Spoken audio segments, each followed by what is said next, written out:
Heavyweight champion on Bryant Brandon, who he throws, and that is testimony to the fact that he does not have a great Tiozzo's respect, even though he's not a big puncher early on. Tiozzo, but we've already seen a couple of good combinations, and Tiozzo looking to play it defensively and behind the jab. I think that's what he caught to lunge in, maybe. Shown by both men in the early going, but I've seen some good hand speed already from the super middleweight heavyweight champ of the Americas. That's create for themselves. They don't create for them. Step below a world title, and it allows you to fight 12-round fights. And there yet tagged the champ that appears to get through. A couple another left, trying to set him up for the heavy right hand, but you kind of plods in around. Not much dancing. Good right hand by Tiozzo at all. Yes, sir. As the round one comes to an end, a couple of experienced Eric Lucas. We're down to 5 seconds left in round one, but first round of a fight. Tiozzo finding a home for that right Olympics before, but those are his cornermen. Yvon Michel, very familiar figure to anyone who follows boxing in Quebec. And it is just south of Lyon, bout between Eric Lucas by Tiozzo to open the round. That's something we haven't seen before. But Luke here, because Tiozzo's walking right hand, and Lucas not offering enough back to even make him take a backward step. Looping right hand by Lucas, just glancing off the side of the head of Tiozzo, but you can see why. Very good left hook, the uppercut, not very quick hand, but very precise with his punching. Again, he's trying to catch in, and there's been some good exchanges here as Lucas continues to come, leading with the left. This is going to be tough to avoid if he keeps on swinging like Tiozzo of France, who landed a couple of. Tiozzo, who's willing to stand there, take those left hooks so they block that one. The idea, he was more of an opponent, a bit of a slicky, a different. Fabrice Tiozzo and waiting toward pretty stinging exchanges in the middle of the ring. WBC light heavyweight. But, again, you watch Tiozzo slow to get there. France. I'm Brendan Connor with Steve. First two rounds, Fabrice Tiozzo, who seemed the challenger from talking in. It's almost been like Lucas hasn't done much to discourage him. He kind of wades in to bring guys that Ali fought during his days in the 70s. Well, it's funny. He throws heavy punches, but yeah, he's a lot of trouble. But was taking those shots. A couple of shots to the body and those looping. There's a good combination. A little charge by Eric Lucas, who gets through with a couple of good punches that rocks the champion.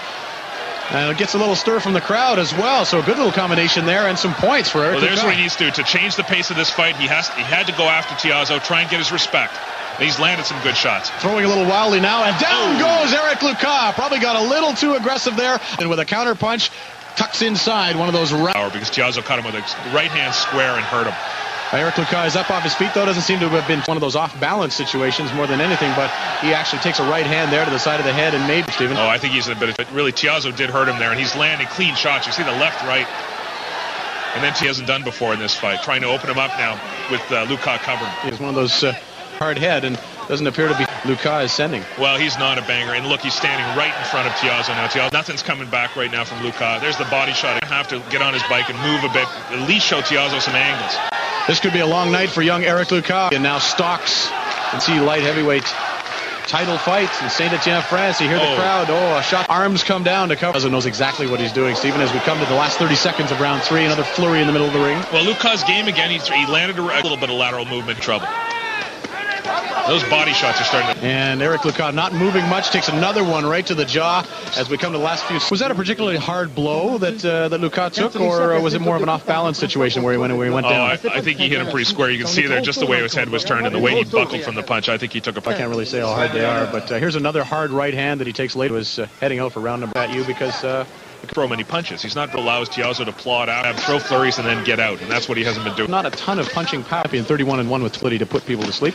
See a bit, yeah, that's going to show up even more now that he's spectacular in Saint-Etienne, and very busy in people, and a lot of young people following the sport of boxing. This is going to be a sight for a lot of. And in the WBC ranks, Fabrice Tiozzo as Candy. I don't think we've really had a clinch in this fight. Better off at very close range fighting inside Tiozzo's distance. Frankly, from a spectator's point of view, there is not the clinching the lean longer. Another one punch there, and then Tiozzo throws a series of jabs and comes back with a power shot. Who seems to be a pretty tough and pretty resilient guy.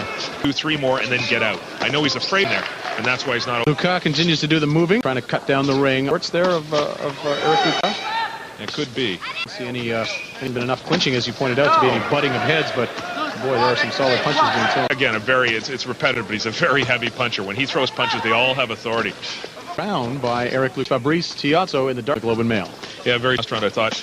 They're obviously very thrilled to have, because French boxing goes back The first two French world champions, light heavyweight, everybody remembers the guy who fought Dempsey was a fighter of the 20s, but really there was a huge gap. There was Marcel Cerdan in the 40s, a great middleweight who trapped Jake LaMotta. Titles are fragmented, and there's a million more titles than there used to be, but really it's kind of a bit of a golden age for French boxing in the late 80s. Call him just an aggressive and determined fighter as he cuts down the ring on the young Canadian. Beating in the first 3 rounds and has sort of changed his style. He's got to let his hands go when he's in. So he took a good right. Hands go when he's in there and then get out.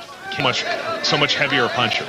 This is a scheduled 12-round fight, and it is being officiated. A very famous referee who's been in for a long time and with a lot of big names. Lucas got his gate to be stepping out a little more before Tiozzo can unload on him.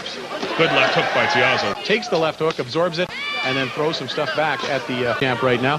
You, in looking at the, weren't sure that he was ready for great fighters, but he did beat Mike McCallum, who's a lot better than anyone. Now here's Lucas opening up and getting brave, and that's dangerous for him. The other thing is, Brendan, he's not as highly regarded as Tiozzo. You might as well get your shot at it. And good TV coverage in this one. This is going all heavyweight title fight on TSN. Old Canadian from Drummondville, Quebec. His record 8-19-91. Well, I thought the last round was certainly Lucas' best of the fight. I actually gave it to him, although I was probably being a little overly. Tiozzo, again, he took a very good body shot to open the round, and then a really hard right hand there that I think hurt Lucas. It bounced him off the ropes pretty well, but Lucas gamely coming back again across TSN. Brendan Connor with Stephen Brundon this to you.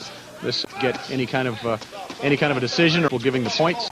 Waltzing. This is a... Brendan, it'll win him respect and it'll win him the crowd to some degree, but it won't win him the fight. You think of the only person to beat as a safety-first fighter in the hook, essentially, never takes any risks that Lucas doing. Himself say he lasts the 12 rounds here. Does that maybe position him for a better fight in the future? Well, that doesn't necessarily... there will be people who will fight him because he looks beatable right now. He doesn't have power. He's not an explosive puncher. He's fights for bravery here, but he can't win this fight, the fight he's fighting right now. Punishment on the young Canadian. Has seemed to be experienced mistakes, which he has a couple of times, as you pointed out. Another good flurry of punches in the middle of the ring. And punch at a time right now. He's slowed down tensions. He throws heavier shots, and if he get nailed again.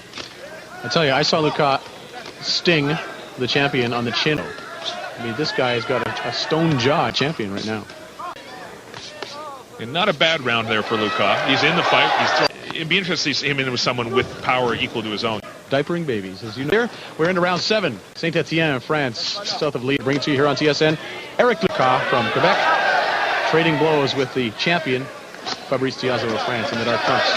Tiozzo's just ripping those. Seems to just forget about his movement every once in a while. Goes into a shell, but Tiozzo's punching right. Some of those body shots, too, are really going to take their toll. Fights in. Well, certainly that, plus they'll pull Lucas' arms down eventually. Good left hook there. And a right hand to follow. They're going to pull Lucas' hands down and make his head that much more vulnerable as he tries to protect his body. He is taking some shots here now. Everything he throws is being here in the 7th round, Stephen. Lateral movement, and he's got to punch off the lateral movement. He can't stop the punch move. Stick and move, as Ali used to say. He can get out of there. Good philosophy, though, and if more boxers use that philosophy, they might all be in better shape. Eric Lucas, Tiozzo's backyard, so wanting to get lucky with one of these and not doing much. See, occasionally he puts his hands up by his head, and Tiozzo's just punching right through that guard. Yep, I saw an uppercut. He'll go to sleep for good. You see the heavy jab from Tiozzo. Good stuff can open up cuts on the ends, nowhere near the head of his opponent. The scheduled big crowd at the Palais de Spectacle. 30 seconds here. And in this round, it would seem, it suggests that it's the last round of the fight. There's some desperation, I find, to his approach in this round. He gets stung by a right hand in that sequence in the left hook. He gets brave. He opens up. As we've said, Tiozzo looks like a brawler. It looks like he would like nothing less. Seems to be the style that Tiozzo would love. You can understand. We take a look at the replay here. Again, round 7 action. A blow. Start round number 8. Now that was, some of that's motivating in the corner. But I think they wanted Eric Lucas to understand that he's not looking good. That this is probably his only world title shot as a boxer. Well, we'll wait and see if Eric Lucas with WBC light heavyweight title. Fabrice Tiozzo probably took Lucas. This is a fight where he's never reached before in order to win. His concentration would have to be dead on. And Jean-Pierre, which was his last fight to a world title fight, overseas flag and a bunch of endless pursuit by Fabrice Tiozzo and the power punching of Fabrice Tiozzo. So his last fight could hardly prepare for this. This was very plodding. Lucas right there for him most of the night. And he'll take those flurries. That last flurry just was glanced off forearms anyway. Bigger, so much stronger. 5 pounds, the weight limit in this category, the light heavyweight limits, and Lucas just at the upper end of that, as is Tiozzo. Both close to the maximum, and here's a good exchange as they trade punches. This looks like an Olympic bout, one of those 3-minute free-for-alls where they just go for from the crowd, as well as young Lucas taking it to the chin. It didn't seem to have any effect on him, and Tiozzo landed a good left hook there. I think took Lucas' legs out a bit. Big one, and most of the big ones are landing. The only way he changes the fight is to box. Another looping left hand from Lucas, misses, but these rounds are going to Tiozzo. There's another look at the flurry here as they just trade punches. But Tiozzo's to have for Lucas to have any. Well, see, this is the problem, because you're getting into this is like the late innings, and Eric Lucas isn't going to knock a lot of people out, but really he's getting into the territory of Fabrice Tiozzo to win. And I guess that would make him a little more aggressive and take a few more chances, and that could end up with, we've seen in other fights. Well, he may decide what a lot of fighters would decide in these circumstances, which in some people's books to say what happened to I wonder, will it be back to the States or will it be back to Canada? Well, there is a market in France, and I'm sure he's made some fans here just by being so game. So there he is, firing back, but again, Tiozzo waiting to counter, and there it comes. Great flurry. A little too much in fights generally. He seems to like being on camera, but in this fight he's actually stayed, I might add. Halfway through round, the little pause didn't change anybody's attitudes or strategy, because they are in the middle of the ring exchanging flurries. Eric Lucas in the light trunks, and the French are pretty happy about that, because see Tiozzo after Lucas digging those body shots. Great exchange there. Again, Lucas catches Tiozzo a couple of times, but doesn't seem to do much damage, hardly even stops him. It's like maybe he's a weight class in with. He just doesn't seem to be strong enough. There's no shame in that. Virgil is a pretty tough boxer, and the site is Saint-Etienne, France, south from Quebec, and the world champ behind him, and with this fight very much in control. Stephen, bouncing his legs, but he just has not been able to solve Tiozzo. Every time he lands one, and you think he's got to, when he moves, he's much more effective. There's no doubt about that. Went down a weight class. Would he be any more 75-pound weight class? See, that's hard to know, because it depends on whether he has to bleed 168, which is the next division, more effective. He just strong enough to deal with someone like Tiozzo, who clearly is a real light heavyweight.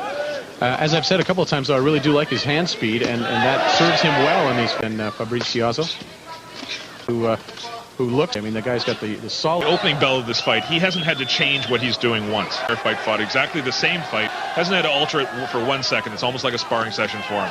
Able to make Tiozzo think that he's in with somebody that's going to threaten him. Another good right hand. This is round champion. I'm trying to picture him in there with somebody who more seasoned, and someone who has some punching power. I guess hence the loss to cut the tape. And I think doing at this late stage in his career isn't very. Tiozzo could out hustle him, and Tiozzo lands. Just hasn't had to show good much right hand there by skill. Lucas. Yeah, I guess so. Look, the guy getting in, he's deciding that he wants to earn his paycheck, because he hasn't been busy tonight. He likes his camera time. There's no doubt about that. Tiozzo, the aggressor again here, coming after a little bit, trying to push him back in the corner, but much damage. But I think I'm in trouble. The problem is Lucas is a good, precise puncher who doesn't have much power. Sort of easy mark for the right hand when it comes, but it usually comes in a counter situation. Well, Tiozzo tries to open up east, and he's landed that a few times. That's what, when Tiozzo, there's the double jab, and he's waiting to bring or go down to the body. Another uppercut gets through. He's got through with the uppercut a couple of times in the last few rounds, and boy, those do some damage when they come through. They snap people's heads back and set them there. BC light heavyweight title, chance of the title being taken away of France. Stinging. Talking a little bit to his opponent, so he's not quite able to deliver the flush punches that he is. What a flurry here by the worst of that little exchange. As in the fight, I think he's there now. We're coming down to the final seconds of round number 11. 30. He was going to be in some trouble. It up around early. A lot of good exchanges, though. Punches for the judges to count. Lucas right there. He's game. You got to give him that, boy. He's right in Tiozzo's face here. That one hurt him, and he is lucky that it's only 4 seconds in the round, because saved by the bell. Eric Lucas is saved by the bell, and a little exchange after the bell, after the punches after the bell. Right hand to the temple, and then the left uppercut. That was the one. From some more, talks to him, taunts him a little bit, a couple more punches, and head out into action. Now, Tiozzo, the champion, look to finish him off here? Or for sure. Yeah, no, he's looking for the knockout at the end of the 11th. Lucas will be in survival mode. He's got to get his legs. Starting to get to its feet, starting to flurry or two by their fighter, Fabrice Tiozzo. hoping they can see a knockdown or a knockout. Well, I guess the question becomes, can he last? And he is, again, giving a game account of himself. Got to get some points for being valiant in this case. No, he give him lots of points for that. But boy, he's... I don't know if the referee will just let the tape coming off the right wrist of the champion. It's a half a round to go here, and Lucas is taking some punishment, but handing it back as well. I think Mercanti knows that he will let this go. Lucas come to him.